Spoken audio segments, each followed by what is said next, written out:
ഒരുപാട് മൊബൈൽ ഫോണുകൾ റെഡ്മി ഇറക്കുന്നുണ്ട്. കാരണം നമ്മുടെ ബഡ്ജറ്റിനനുസരിച്ച് ഫോണുകളും അതേപോലെ ഹൈ എൻഡ് ലെവലിലുള്ള ഫോണുകളൊക്കെയാണ് റെഡ്മി വിപണിയിലേക്ക് എത്തിക്കുന്നത്.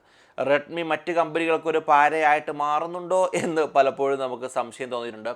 എന്തായാലും നമ്മളിന്ന് നോക്കുന്നത് റെഡ്മി 6നെ കുറിച്ചാണ്. വളരെ ബഡ്ജറ്റിലുള്ള ഒരു മൊബൈൽ ഫോൺ തന്നെയാണ്.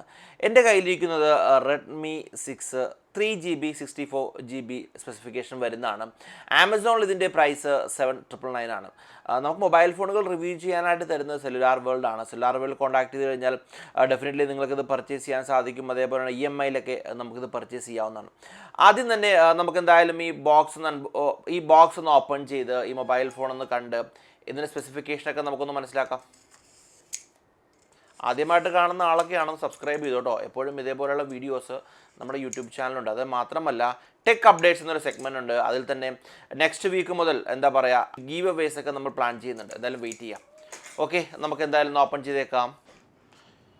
ഓപ്പൺ ചെയ്യുമ്പോൾ തന്നെ നമുക്ക് കാണാൻ സാധിക്കുന്നത് മൊബൈൽ ഫോണാണ്. നമുക്ക് കിട്ടിയിരിക്കുന്നത് ഒരു ബ്ലാക്ക് കളറാണ്. അതേപോലെ തന്നെ user guide. Okay, user guide. Then USB കേബിളാണ്. Okay, USB cable. അഡാപ്റ്റർ 5 വോൾട്ടിൻ്റെ ഒരു അഡാപ്റ്ററാണ് ഈ കാണുന്നത്. നമുക്കിനി എന്തായാലും മൊബൈൽ ഫോണിൽ നിന്ന് ഡീറ്റെയിൽ ആയിട്ട് പരിശോധിക്കാം. ബിൽഡ് ക്വാളിറ്റിയെക്കുറിച്ച് പറയുകയാണെങ്കിൽ പ്ലാസ്റ്റിക് ആണ് ഇതിൻ്റെ ബിൽഡ് ക്വാളിറ്റി കാണാൻ സാധിക്കുന്നത്. കണ്ടോ, നോർമലി എന്താ പറയുക ബഡ്ജറ്റ് ഫോണിനെ സംബന്ധിച്ചിടത്തോളം മെറ്റൽ ബോഡിയൊന്നും പ്രൊവൈഡ് ചെയ്യാൻ പറ്റില്ല, പ്ലാസ്റ്റിക് ബോഡിയാണ്. അതിന് അതേപോലെ സൈഡിൽ തന്നെ വോളിയം റോക്കർ, അതേപോലെ തന്നെ power on off button. Then ബോട്ടത്തിലായിട്ട് നമുക്ക് USB 2 ചാർജിങ് കേബിളാണ് കാണുന്നത്. ദെൻ ഇവിടെ ഒരു മൈക്കും കാണാൻ സാധിക്കും. ദെൻ ബാക്കിലായിട്ട് സ്പീക്കർ നിങ്ങൾക്ക് കാണാവുന്നതാണ്.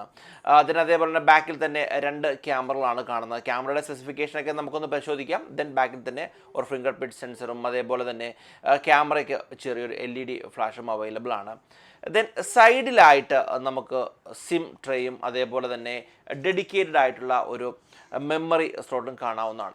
2 സിമ്മുകളും അതേപോലെ തന്നെ ഒരു മെമ്മറി കാർഡും ഇടാൻ പറ്റുന്ന സ്ലോട്ടാണ് റെഡ്മി 6ലുള്ളത്. എന്തായാലും നമുക്കിനി മൊബൈൽ ഫോണിൻ്റെ മറ്റ് സ്പെസിഫിക്കേഷൻസും ഡിസ്പ്ലേയെക്കുറിച്ചും അതിൻ്റെ ക്യാമറ സ്പെസിഫിക്കേഷനൊക്കെ ഒന്ന് പരിശോധിക്കാം. ആദ്യം തന്നെ നമുക്ക് ഫോണിൻ്റെ ഡയമെൻഷനെ കുറിച്ച് പറയുകയാണെങ്കിൽ 147.5 × 71.5 ആണ് ഇതിൻ്റെ ഡയമെൻഷൻ. 8.3 mm ആണ് ഇതിൻ്റെ തിക്നെസ് ആയിട്ട് വരുന്നത്. 146 gram ആണ് ഇതിൻ്റെ വെയിറ്റ്. ഓക്കെ, റെസൊല്യൂഷൻ പറയുകയാണെങ്കിൽ ഫുൾ HD+ റെസൊല്യൂഷനാണ്. 5.4 inches ആണ് ഇതിൻ്റെ സൈസ് വരുന്നത്. ആസ്പെക്ട് റേഷ്യോ 18:9 ആണ്. 720 × 1440 ആണ് ഇതിൻ്റെ റെസൊല്യൂഷനായിട്ട് വരുന്നത്. MI UI 9 ആണ്. പക്ഷേ പുതിയൊരു അപ്ഡേഷനിൽ നമുക്ക് അപ്ഡേറ്റ് ചെയ്യാനും സാധിക്കുകയും ചെയ്യുന്നതാണ്. ദെൻ ഇതേപോലെ തന്നെ ഇതിൻ്റെ ഓപ്പറേറ്റിംഗ് സിസ്റ്റം ആൻഡ്രോയിഡിൻ്റെ 8.1 OREO ആണ് ഇതിൻ്റെ ഓപ്പറേറ്റിംഗ് സിസ്റ്റം. ദെൻ ബാക്കിൽ തന്നെ നമുക്ക് കാണാൻ സാധിക്കും ഡ്യുവൽ ക്യാമറകളാണ് കാണുന്നത്. ഒരു ക്യാമറ 12 മെഗാപിക്സലും അതിൻ്റെ അപ്പാർച്ചർ 2.2 ആണ്. ഒരു LED ഫ്ലാഷും അവൈലബിൾ ആണ്. ദെൻ ഒരു ക്യാമറ 5 മെഗാപിക്സലുമാണ്. അതിൻ്റെ അപ്പാർച്ചറും 2.2 ഡെപ്ത് സെൻസറോട് കൂടിയിട്ടാണ്. ദെൻ ക്യാമറ ഫീച്ചേഴ്സ് നമ്മൾ പരിശോധിക്കുകയാണെന്നുണ്ടെങ്കിൽ ഈ ഒരു ക്യാമറയിലും പോർട്രേറ്റ് മോഡ് അവൈലബിൾ ആണ്. അതേപോലെ തന്നെ വീഡിയോ ഷൂട്ട് ചെയ്യുന്ന സമയത്ത് തന്നെ നമുക്ക് ഷോർട്ട് വീഡിയോസ് ഷൂട്ട് ചെയ്യാൻ സാധിക്കുകയും ചെയ്യുന്നതാണ്. ഇപ്പോൾ നോർമലി നമ്മളുടെ എന്താ പറയുക വാട്സപ്പ് സ്റ്റാറ്റസും ഇൻസ്റ്റഗ്രാം സ്റ്റാറ്റസും ഫേസ്ബുക്ക് സ്റ്റാറ്റസും ഇടുന്ന ആളുകൾക്ക് ഈ ഷോർട്ട് വീഡിയോ എന്ന ഒരു ഓപ്ഷൻസ് സഹായിക്കുകയും ചെയ്യുന്നതാണ്. നമുക്കൊരു ചെറിയൊരു ഫ്ലാഷും ടോർച്ച് എന്ന് പറഞ്ഞ ഓപ്ഷൻ ഉണ്ട്. വീഡിയോ എടുക്കുന്ന സമയത്ത് വേണമെങ്കിൽ അത് ഉപയോഗിക്കാൻ സാധിക്കുകയും ചെയ്യുന്നതാണ്. ഇനി നമുക്ക് ഫ്രണ്ട് ക്യാമറയെക്കുറിച്ച് പരിശോധിക്കുകയാണെന്നുണ്ടെങ്കിൽ 5 മെഗാപിക്സലിൻ്റെയാണ് ഫ്രണ്ട് ക്യാമറ. അതും 2.2 ആണ് ഇതിൻ്റെ അപ്പാർച്ചർ. ഡെപ്ത് സെൻസർ ഉണ്ട്.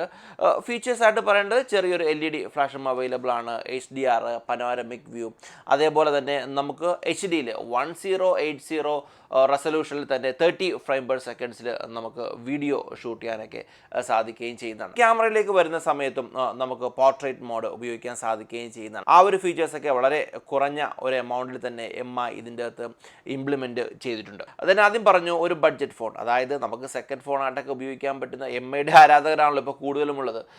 3GB 32GB ആമസോണിൽ പ്രൈസ് വരുന്നത് 7,999 ആണ്. പക്ഷേ വാങ്ങിക്കാൻ ആഗ്രഹിക്കുന്ന ആളുകൾ EMI സർവീസോടൊക്കെ വാങ്ങിക്കണമെന്നുണ്ടെങ്കിൽ ഡെഫിനറ്റ്ലി നമ്മുടെ സുഹൃത്തുക്കൾ സെല്ലുലാർ വേൾഡിനെ കോൺടാക്ട് ചെയ്യാവുന്നതാണ്. ഇനി നമുക്കിതിൻ്റെ പ്രോസസ്സറിനെ കുറിച്ച് പരിശോധിക്കാം. Mediatek ഹീലിയം P22 ആണ് ഇതിൻ്റെ പ്രോസസ്സർ. 3GB 32GB അതേപോലെ തന്നെ 4GB 64GB അങ്ങനെ 2 വേരിയൻറ്റിലാണ് അവൈലബിൾ ആയിട്ടുള്ളത്. ഞാൻ നേരത്തെ കാണിച്ച പോലെ തന്നെ 256GB വരെ നമുക്ക് മെമ്മറി എക്സ്പാൻഡ് ചെയ്യാൻ സാധിക്കുകയും ചെയ്യുന്നതാണ്. നമുക്ക് ഇനി ഇതിൻ്റെ ബാറ്ററി പരിശോധിക്കാം. 3000 mAh ആണ് ഇതിൻ്റെ ബാറ്ററി ആയിട്ട് വരുന്നത്. നമുക്ക് 4 കളറിലാണ് ഈ ഫോൺ അവൈലബിൾ ആയിട്ടുള്ളത്. ഒന്ന് ഒരു ഗ്രേ കളർ, അതേപോലെ തന്നെ ബ്ലൂ, ഗോൾഡ്, റോസ് ഗോൾഡ്, അങ്ങനെ 4 കളറിലാണ് ഈ ഫോൺ അവൈലബിൾ ആയിട്ടുള്ളത്. MI ഫോണുകൾക്കുള്ള ഒരു പ്രശ്നം, സാധാരണ കേസിൽ MI ഫോണുകൾക്ക് ഒരു ഹീറ്റാകുന്ന ഒരു പ്രശ്നമുണ്ട്. ആ ഒരു പ്രശ്നവും നമുക്ക് ഈ ഒരു ഫോണിൽ കാണാൻ സാധിക്കുന്നതാണ്. കുറച്ച് ഹീറ്റിംഗ് പ്രോബ്ലംസ് ഉണ്ട്. എന്തായാലും മൊബൈൽ ഫോണുകൾ നമുക്ക് എപ്പോഴും പരിചയപ്പെടുത്താൻ സാധിക്കുകയും ചെയ്യുന്നുണ്ട്. ആദ്യമായിട്ട് കാണുന്ന സുഹൃത്തുക്കളൊക്കെ ആണെന്നുണ്ടെങ്കിൽ ഒന്ന് ചാനൽ സബ്സ്ക്രൈബ് ചെയ്യുക, അതേപോലെ തന്നെ ബെല്ലൈക്കനും ഇനേബിൾ ചെയ്യുക. പുതിയ ഫോണുകളും അതേപോലെ തന്നെ ഗാഡ്ജറ്റുകൾ, tech updates, travel videos, lifestyle വ്ലോഗൊക്കെയാണ് നമ്മുടെ ചാനലിലൂടെ ഉണ്ടാകുകയും ചെയ്യുന്നത്. എന്തായാലും പുതിയ വീഡിയോകളുമായിട്ട് നമുക്ക് വീണ്ടും കാണാം. ബൈ.